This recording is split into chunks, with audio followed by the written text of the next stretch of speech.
Арыстан мен қоян. Аңдардың патшасы арыстан бәйге жариялапты.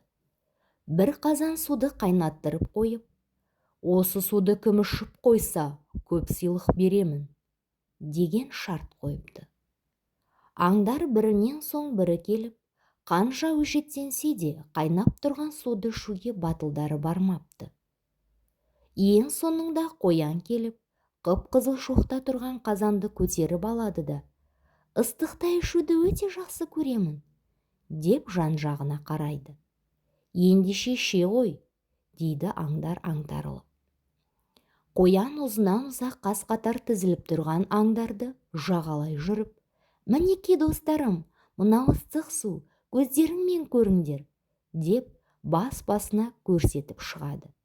Сөйтіп қоян аңдарды басынан аяғына дейін аралап шыққанша, қазандағы су суып қалады.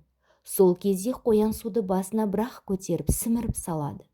Шошынған аңдар ауыздарын ашып көздерін жұмысады.